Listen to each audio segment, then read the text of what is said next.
it's lovely to meet you, and congratulations on your amazing documentary film, Water of Pastaza, if I said that right. How does it feel to be in Berlin and be nominated in this category? It was a very good surprise. I was not expecting at all for this. When I went to the community where I filmed, I didn't had idea of to make a film. So now to be in Berlin, it's really, really good. And in the section the film is the generation, it also makes a lot of sense to me, because I think it's really nice that kids and young people see the film and kind of see other worlds, ways of living in other places. Yeah. Perhaps for those that haven't actually seen the documentary film yet, could you tell us a bit about what it is and what made you choose this project in the first place? Yeah, so the film is focused on the kids of a small community inside of the Amazon rainforest, the Suwa community. There are around 80 inhabitants there, and they belong to the Ashwar tribe. And yeah, I focus on the kids because I was really impressed the way they were so autonomous, independent of the adults, and they were at the same time very collaborative. The way they were living and helping each other. And yeah, I was really amazed how they were so resourceful with the forest, and to show this, somehow I felt it was the way to put them in contact with the world, to show to the world, yeah, that is still possible to live in a very strong connection with nature, with the resources, and in a respectful way. And how did you kind of find out about the tribe, and was it quite a journey to even get into the forest, into the Amazon rainforest, to kind of get in touch with them? It was not so easy to arrive. So I was I had the contact of so a couple that started this informal project to help the teacher in the local teacher of the community, and they explained me how to arrive. But I had to go to the city closest by to the Amazon, and from there I had to take a small plane, and then that cross the Amazon, and then this plane land in one of other community that have a place for this plane to land. And then I had to go with a canoe 2 hours until I arrived to the community. So someone from the community that knew that I was arriving came to pick me up, but also to contact them to know that I was arriving. It's complicated. They have this radio that they can communicate between themselves. This like a walkie-talkie thing, I don't know. Point we managed that they knew I was coming, so they picked me up with a canoe, and then yeah, you are there. You are totally isolated. There was no internet or phone connection, and yeah, it was a challenge to so disconnected, but also very good. Oh my gosh, I can imagine that's not the only challenge. Can you explain some of the things that you found quite challenging when you were filming the documentary? Yes, I mean, filming actually it was not so difficult. I went with very basic equipment because I didn't have the idea of making a film. I was more thinking of making film workshops with the kids because I was doing that already, and so it was more my idea of making them filming so we did a lot of film exercises or play with the camera, and they get used to the camera and the presence of the camera very, very quick. So then they were also, when we decided that we will do a film, them that came to me saying, we should go there and film these, now we go fishing, you should come with us and film, or they were giving me suggestions. They got into the project also in a very natural way. Made the things more easy, and I also proposed to the whole community to make the film, and everyone agreed. But yeah, the challenge I had actually I had one big challenge that in terms of filming, that was not having so much storage for the footage because I was not very well prepared. So I have a hard drive to storage, but the hard drive just broke in the beginning. So I had a small computer where I could still save things, but there was not so much space. So I really had to be careful of not shooting everything. So then I had also to delete things a lot of time.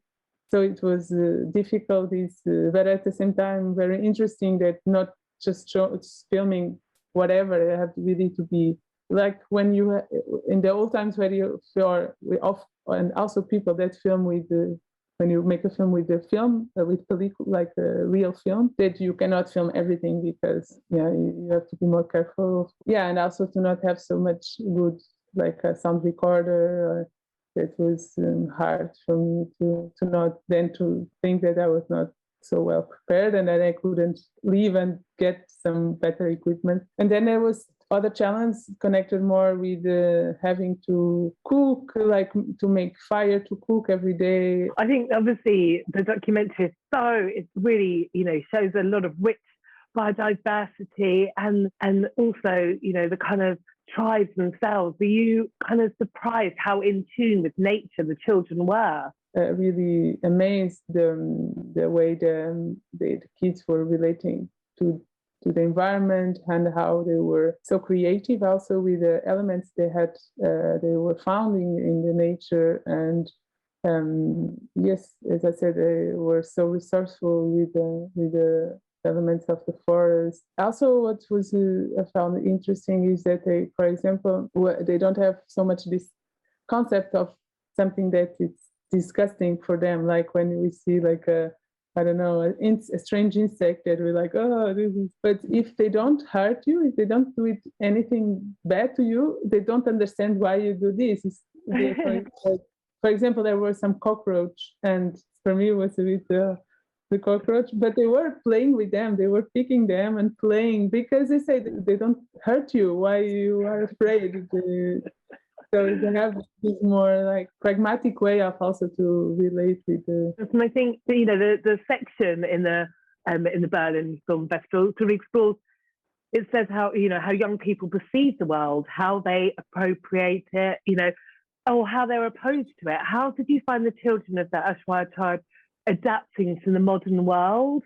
Maybe with a smartphone or the internet. How did you see any of that? Yes, it was really curious to observe. I mean, they didn't have electricity. When I arrived, they had electricity just for 2 months. It was very recent in the community. I was observing how they were really just amazed now by the technology that they could have every day, like they could play and sing films. But of course, at the same time, it was like you see them so much, like as it happens everywhere with the technologies, that you get some so alienated, and it was a bit difficult for me to see this. But it's also what is happening here. So it's nothing that it's like that we are destroying. I mean, they can talk, they can decide by themselves what they would be good or not. For them. And of course, technology is arriving there, and it will have a strong impact because they never had a TV or connection, like phone connection. So now I know they have internet, and they didn't have it when I was there, but now they have. So of course, it will be a big change, and we will see what happens. Did you sort of feel when you were there that they felt any sort of immediate threat to their environment, or did you feel they were a little unaware of that? Were they very protective of their environment that they were living in? No, they know they have to protect the environment. There are also one or two from the community that already, almost of the adults, especially the men, already went out of the community or to the city. But there are one, for example, that he already participated in these like indigenous movements, to protect. So he was more political, like aware. And but when I was there, and I knew some ideas of to explore that region from interests from outside. But there was not so much things happen there, fortunately, when I was there. In the Amazon, in the Ecuador, there was always exploitation in the past, but not exactly in that region. So there was not so much the topic, everyday topic, even if they are aware that they have to protect their land. But now I know in that region there are some strong exploration to cutting wood for industry, actually here in the West, actually to make wind energy, like these structures they use some specific wood from that region because it's very strong and very light, very flexible. So they are cutting a lot of trees there, like massive. So to do this more clean energy in the West. So. And what was your favorite part of the filmmaking process when you were out there? I think for sure it was to spend so much time with the kids and to learn with them. I was learning so much every day with them and how to really just about the fruits and the mushrooms and the plants and to fish and also to wash my clothes in the river. And the kid with 4 years old teaching me how to do it properly. So that was the most nice thing, yeah. And also to be in contact with such a strong nature, such a vibrant biodiversity. What an amazing experience for you as well. Would you consider doing sort of a follow-up documentary with them again, or have you got any other plans on the horizon for a similar project? I'm interested in like more communitarian cinema films, like to do things with people and not about people. So more to develop together, to go there to show it for sure. And now I'm living in Portugal, and I have some ideas of also communitarian film, like to do together with the community also there. And I'm interested more in this practice of doing films together with people and not so much about people. Saying that, what do you hope that the viewer will take away from Water of Pastaza? What would you like them to kind of go away and think about? For me, there are two more strong things that I think we can communicate, that I hope it communicates. It's really the understanding the respect for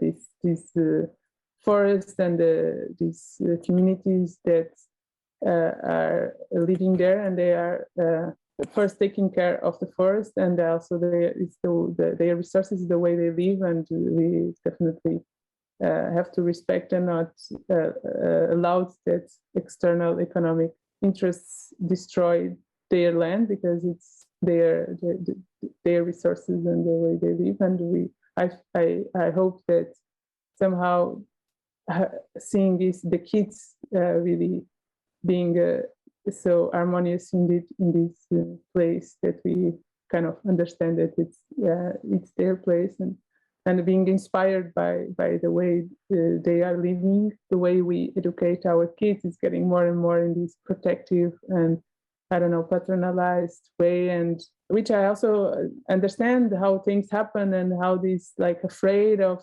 things and these fears, but just seeing how that the kids can